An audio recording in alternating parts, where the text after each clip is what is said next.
Bros play! You ready to get right toasty, bro? 3 lightly toasted Mexicans, it's the truth. Yes, that's what I want. I want to be just a little toasted. Is that like... So that was, that's Pulp Fiction, by the way. Does she mean high? Is that what toasted means? Like lightly toasted? No. I'm pretty sure she's referring to their skin color. Oh, it's a racist thing. No, not necessarily. I contributed to racism. I don't think that's necessarily racist. Oh, no. You know who doesn't give a shit? About racism? Yeah. White people? I don't know where you're going with this. I don't know. Wow, that is a lightly toasted dog right there. Oh my god. You sure that looks like a totally baked dog to me? Did you see Spyro like saunter off to the right of the screen, the black screen there? I did not. That was really weird. Yeah, these dogs are weird. They course correct. Like he'll follow me. It's really weird. Can you like do what I'm telling you to do? I love that he has to do a circle to lie down. I didn't even notice that. That's adorable. So Spyro has this thing, and this is what I love about how the game just doesn't explain shit to you. He has this unbelievably powerful dodge ability with the L1 and the R1 buttons. Whoa! That is infinite. He just keeps going. That's almost as fast as your sprint. It's pretty. I mean, I don't know enough about speedrunning, but I have a feeling some speedrunners use that. I don't know. I guess the charge is probably also a pretty important element. Probably combined. Like you got to use them together. I don't think you can do that. I just meant certain moments it would make more sense to dash, and certain other moments it would make more sense to side roll. Oh. Well, because the side roll, you were having issues going straight forward, because the camera keeps trying to correct. Fucking do a circle. You dick dog. Dick dog. To the rescue. That's what we call the red eye. Revlon? Nope. I don't think so. What does red eye mean? It's a dog's boner. Oh yeah, I was calling it Revlon. Oh, that's just what you call it? It's like, no, it's not my joke. Because it's like lipstick. Oh, I've never actually heard that. See how they course correct? It's really frustrating. Like how they try and get right on top of you? Yeah. Yeah. They kind of float in midair. They do. Although like that was pretty effective. That was a toast and roll. That's how you get just a little bit toasty. Just a little bit toasted. There's a lot of dogs here. I'm actually gonna just keep my dragonfly for now because this is a huge difficulty spike. The rest of the game, I don't remember being this difficult. I'm also thinking part of it is it's not necessarily that this is difficult as much as you can't go through at the same speed. Yeah. In the last episode, you could have gone through that in half the amount of time. The one with the thanks for calling me out. I just meant as a physical reality, whereas this, you kind of have to take this at this rate. You kind of have to fight. It's a painting of the area that we can leave when we get. Oh, it 10 is. Yeah, I don't know what it's for, but I think it's just world building. Wow, it's an ice menorah. A red lake. Wow. Yeah, I think that it's amazing that if you said the dragon's gonna be purple, I would have told you that it wouldn't be a good direction for the art style, but it works so well, and the complement of yellow in Spyro is so perfect, and it complements most of the level design colors. Right, like because they pick colors to go with it. Oh, I think more so, it was actually a color they picked that isn't in most levels. Like, he's not green like grass or blue like the sky. He's a color that doesn't, that you don't find a lot. You kind of have to, like, intentionally make some sort of purple ooze level in order to have purple in the level. That's a good point. Red, pretty common. For sure, but yeah, purple and yellow. So speaking of reaping, this guy's got a reaper scythe? That's actually he's really creepy. I'm pretty sure that's where his scythes came from. It was intended for like using it for like tall grass. Yeah, for agriculture, absolutely. I don't think it's a very effective weapon because it like gets stuck on stuff. That is a very good point. It would be an effect. What? It's a sheep or it's a chicken. I don't know. Yeah, I think it's a chicken. A scythe would be an effective weapon if you were fighting enemies you could cut in half. Let's say you were an orc or something and you were fighting humans. I think that would actually work pretty well. But yeah, not for human on human combat. It's a sheep. Yeah, I'm not, you know, I'm no expert. I didn't mean to say it like that, but I'm no expert on hand-to-hand combat, but a scythe would not be the weapon I would choose. You definitely know you're not an expert because a scythe is not hand-to-hand. Hundo P, bro. Hundo P. I'm gonna crush a couple sandos. Can you imagine that? You agree that you're gonna have a hand-to-hand fight with someone and you show up with a fucking scythe? They would think you're such a madman. Even better is if you just like grab a bottle and smash it on your own head first. Right, yeah. I like to start all my fights by bottling myself. And go, warriors! And make Does that mean sound you too. should bottle yourself with 3 bottles? I would recommend bottling yourself in any circumstance, really. Or doing that to anybody. Just don't hit people with hard things. Don't get into hand-to-hand combat unless it's a registered, consensual experience between professionals. Right. Did you know there are states in the United States with mutual combat laws? So as long as 2 people agree to fight, they can fight in the street. Mutual combat! There's a video of these 2 guys fighting in front of the cops because they're legally allowed to as long as they agree to it. So the cops are just standing there watching these guys beat each other up in the street. I did that shit in Red Dead 2. I just kept calling some guy names in front of the sheriff, and the dude punched me first, so I just fucking knocked him out. Oh my god. And he's like, clean. He didn't say that, but... Apparently at one point in New Orleans, which was just jam-packed full of young men with money to spend at a certain point. Is that a song title? Yeah. Young men with money to spend. And it was so bad for dueling at a certain point that people actually had cards that they would, like dueling cards, and if you killed the other guy, you would take his card. Sorry. As like a collectible. Dueling in what sense? What are you talking Like about? with dueling? pistols.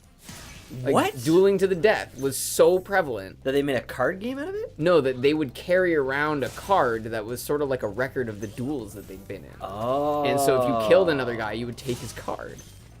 That's crazy. How ridiculous is that? What year was this? Ooh, that's a great question. I believe it was in the 1800s. Oh, I see. So this Yeah, is it was definitely before they came out with semi-automatic weapons. Duels don't really work when you have semi-automatics. So anyways, it's funny that I'm talking about cannonballs, where you're using the cannon. But this is what I mean by changing up the monotony. Like my fireball sets off the cannon. So that's amazing. So instead of giving me a better fire weapon, they just set the levels up in a really interesting way so that I can use my fire in a different way than normal. And I also like that the bullets track to the guys, so you don't have to dead aim. It's pretty extreme cannonball magnetism. I love that little loading animation too. The little like the little Spyro. Little Spyro, yeah. Yeah, it's pretty sweet. They changed the color in each of the games. Dry canyon. Yeah. She texts me dry as the Sahara. She texted me? Yeah. What song is that? It's Brockhampton. Oh, okay, okay. The rest of it's very rude, so I'm gonna keep it away. Yeah, we'll stick with that. I just felt like I just should say stuff, you know? Sometimes it feels like the air's gotta be full. It's gotta be full of words. I just like that's a great way to describe my entire life. I feel like I have to say stuff. Sometimes I just feel like I have to say stuff. That guy's dead. Like I hit that guy against a wall. So like if the concussion of just smashing into him didn't work, yeah. So these guys, so to explain the whole like not fire thing. Okay, so that didn't work because you took his shield down, but these are fireproof shields. But I can punch through the shield with my headbutt. Nice. Yeah. Which is like it's an interesting way to do it. It certainly seems like on paper that it would be a really boring game. It's like 2 enemy types, 2 different attack moves, but they've changed things up enough to make this a very satisfying experience. I feel like they've done a good job with just working on the simplistic components they have instead of trying to add more components to make it interesting. Yeah. Sonic, 3D Sonic games have this real issue where it's like they didn't know what game they were making. Oh. And it's like, it's almost like in some of the more egregious Sonic titles, it's almost like you could say there isn't a core gameplay. It varies so much. Really, from the start to the end of the game. Yeah, like you start the game running, or in some cases, some of the games like start with like snowboarding for some reason, which is I will never agree with starting off a game not with core gameplay, which is just but you like start off like snowboarding and then you're running, which is like, okay, well this is probably the core gameplay, and then you're in a car and then you're like hang gliding, and by the way, none of these things work either, so like None of them are smooth, you mean. yeah, so you're spending like a lot of time on each of these things because you're trying to figure out the fuck they work, because it's like I don't know, I think they just haven't been given enough time. I think Sonic Team is probably a good group, they just don't get the time they need. It's very strange. Or maybe Sonic Team is terrible, who knows.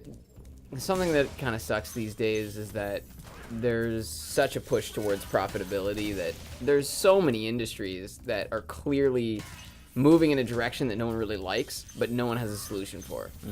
And I feel like entertainment is one of those industries where, even though we're feeling it in every other industry, I feel like entertainment's one of the ones where it's the most sad, because entertainment is our culture, right? And so when, we can cheap out on certain things, and the cycle will swing back and forth. We'll eventually decide that we don't want it cheap, we want it good, and then things will rise in price, so on. But when it comes to content, when it comes to the things that we all share and engage in, it just seems like we don't want to skimp out, but we are. Well, I mean, you and I talk to people who define a good show as a show with 4 seasons, just like as though that's like a way to define how good the content is. And I think Netflix has found a really good solution. It's like they've figured out that the way to get people to come back to Netflix is by making good stuff. So you come back to Netflix because you already watched something that was good on Netflix. It doesn't help them to bring you in for one movie, and then you're like, well, that was garbage because they rushed it. Yeah, no, they want you every month. They want you to pay every single month. And the weird thing, like now that they've become like such a huge production company, is that there's times where a show comes out and it takes me a week to finish it, and like the day before I'm done it, or the day that I am done it, another thing that suits my preferences is released like within that time frame of like it being like where I'm like, oh, I'm about to be out of shows, and then suddenly there's another else. one. And it's almost like they have like divisions like that worry about specific they must have divisions. Oh, absolutely. There's no way you could do all that in one giant department. Because like front page is based on you. Yeah, which is pretty cool. I feel like I'm not worried about Netflix. I'm not worried about Crave and HBO and a lot of these other channels that are trying to do different things. I'm just more worried about how the established networks are really just doubling down. They're not, for the most part, they're not realizing that this is what people want. People want to not be treated like idiots. Instead, what they're trying to do is they're trying to rope in the few remaining idiots for the shows that they're still making. It's true. There's a firework around here. A firework? Yeah. Like another one? Yeah, those are just boxes of fireworks. The ship was that a falcon? Okay. Cause see down there? Look, I can use my free look. He taught me how to free look. See that? There's a lockbox down there. Yeah. But I don't have a lock.